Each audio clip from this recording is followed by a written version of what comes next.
Pemirsa, indeks harga saham gabungan IHSG siang hari ini bergerak menguat sementara nilai tukar rupiah mengalami tekanan terhadap dolar Amerika Serikat. Selengkapnya kita bergabung bersama dengan rekan Mercy Wijaya langsung dari studio Bursa Efek Indonesia. Mercy, selamat siang. Faktor apa yang mempengaruhi pergerakan IHSG hingga siang hari ini? Marvin dan pemirsa, indeks harga saham gabungan masih konsisten bergerak menguat hingga saat ini, namun penguatannya terjadi tipis 0,14% atau indeks hanya naik 8 poin di level 5.236. Sektor perbankan masih bergerak menguat dan menopang kinerja indeks harga saham gabungan. Penguatan sektor perbankan terjadi sebesar 0,8%.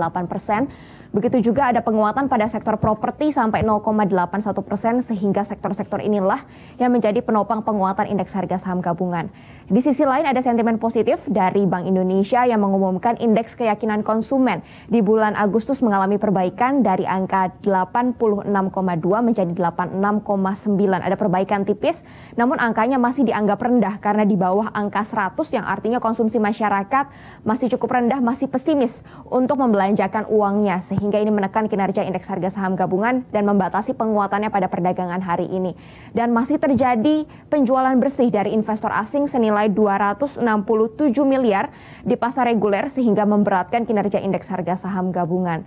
Di bursa utama kawasan Asia sendiri, Marvin, pergerakannya hari ini cenderung menguat. Indeks Nikkei naik paling tinggi sampai 0,8%, Hang Seng fluktuatif cenderung menguat sebesar 0,26% dan Straits Times Singapura naik 0,57% pada pukul 13.30 waktu Indonesia Barat tadi. Di kawasan Asia sendiri, investor masih mencermati hubungan dagang antara Amerika Serikat dengan Tiongkok yang semakin tegang, terutama karena Amerika Serikat akan segera menutup aplikasi TikTok dan WeChat per tanggal 15 September jika belum menemukan partner untuk bekerja sama dengan perusahaan teknologi asal Amerika Serikat. Selain itu, Amerika Serikat juga berencana untuk memblacklist perusahaan semikonduktor terbesar asal Tiongkok, yaitu SMIC. Dan hal-hal inilah yang menjadi perhatian para investor, dan akan kita lihat pergerakannya bagaimana, sentimennya bagaimana. Kami akan terus ikuti perkembangannya. Untuk sementara ini, pergerakan indeks harga saham gabungan diprediksi masih berpeluang menguat pada perdagangan besok di antara 5.224 sampai 5.312. Marvin.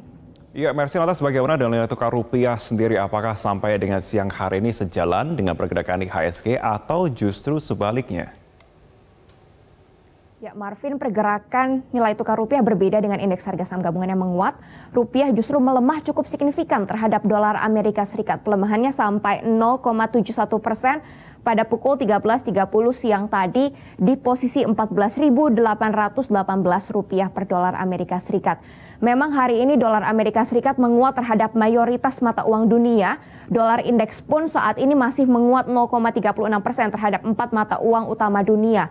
Penguatan dolar Amerika Serikat terus terjadi semenjak adanya perbaikan data tenaga kerja di Amerika Serikat karena tingkat pengangguran turun dari 10% menjadi 8% pada bulan Agustus tahun 2020 kemarin. Dan hal inilah yang memberatkan kinerja rupiah. Pada perdagangan besok pun rupiah masih akan cenderung melemah di antara 14.650 sampai 14.850 rupiah per dolar Amerika Serikat. Demikian Marvin, laporan kami dari Bursa Efek Indonesia. Kembali ke Anda di studio. Mercy Wijaya, terima kasih untuk informasi perkembangan Anda. Pemirsa,